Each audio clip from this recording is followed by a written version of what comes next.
ब्रह्मा जी कहते हैं, नारद, हिमवान की पुत्री लोक पूजित शक्ति स्वरूपा पार्वती हिमालय के घर में रहकर बढ़ने लगी। जब उनकी अवस्था 8 वर्ष की हो गई, तब सती के विरह से कातर हुए शंभू को उनके जन्म का समाचार मिला। नारद उस अद्भुत बालिका पार्वती को हृदय में रखकर वे मन ही मन बड़े आनंद का अनुभव करने लगे। इसी बीच में लौकिक गति का आश्रय ले शंभू ने अपने मन को एकाग्र करने के लिए तप करने का विचार किया।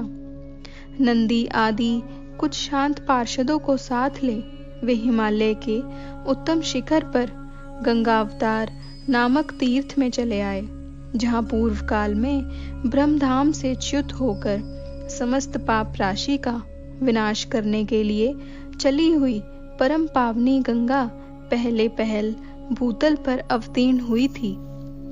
जितेंद्रिय हर ने वहीं रहकर तपस्या आरंभ की। वे आलस्य रहित हो चेतन ज्ञान स्वरूप नित्य ज्योतिर्मय निरामय जगन्मय चिदानंद स्वरूप द्वैतहीन तथा आश्रय रहित अपने आत्मभूत परमात्मा का एकाग्र भाव से चिंतन करने लगे। भगवान हर के ध्यान परायण होने पर नंदी भृंगी आदि कुछ अन्य पार्षद गण भी ध्यान में तत्पर हो गए। उस समय कुछ ही प्रमथ गण परमात्मा शंभू की सेवा करते थे। वे सबके सब मौन रहते और एक शब्द भी नहीं बोलते थे। कुछ द्वारपाल हो गए थे।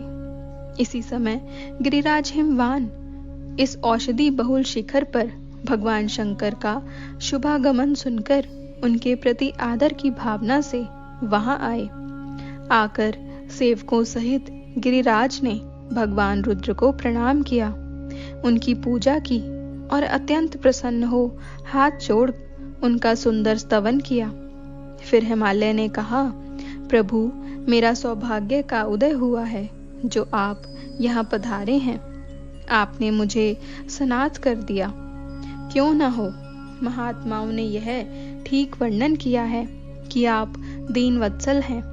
आज मेरा जन्म सफल हो गया, आज मेरा जीवन सफल हुआ और आज मेरा सब कुछ सफल हो गया, क्योंकि आपने यहाँ पदार्पण करने का कष्ट उठाया है। महेश्वर, आप मुझे अपना दास समझकर शांत भाव से मुझे सेवा के लिए आज्ञा दीजिए। मैं बड़ी प्रसन्नता से अनन्यचित होकर आपकी सेवा करूंगा। ब्रह्मा जी कहते हैं, नारद, गिरिराज का यह वचन सुनकर महेश्वर ने किंचित आंखें खोली और सेवकों सहित हिमवान को देखा। सेवकों सहित गिरिराज को उपस्थित देख ध्यान योग में स्थित हुए जगदीश्वर वृषभध्वज ने मुस्कुराते हुए कहा। महेश्वर बोले, शैलराज, मैं तुम्हारे शिखर पर एकांत में तपस्या करने के लिए आया हूँ। तुम ऐसा प्रबंध करो जिससे कोई भी मेरे निकट न आ सके। तुम महात्मा हो, तपस्या के धाम हो तथा मुनियों, देवताओं, राक्षसों और अन्य महात्माओं को भी सदा आश्रय देने वाले हो। द्विज आदि का तुम्हारे ऊपर सदा ही निवास रहता है। तुम गंगा से अभिषिक्त होकर सदा के लिए पवित्र हो गए। दूसरों का उपकार करने वाले तथा संपूर्ण पर्वतों के सामर्थ्यशाली राजा हो। गिरिराज, मैं यहाँ गंगा अवतरण स्थल में तुम्हारे आश्रित होकर आत्म संयम पूर्वक बड़ी प्रसन्नता के साथ तपस्या करूंगा। शैलराज, गिरिश्रेष्ठ, जिस साधन से मैं यहाँ मेरी तपस्या बिना किसी विघ्न बाधा के चालू रह सके, उसे इस समय प्रयत्न पूर्वक करो। पर्वत प्रवर, मेरी यह सबसे बड़ी सेवा है।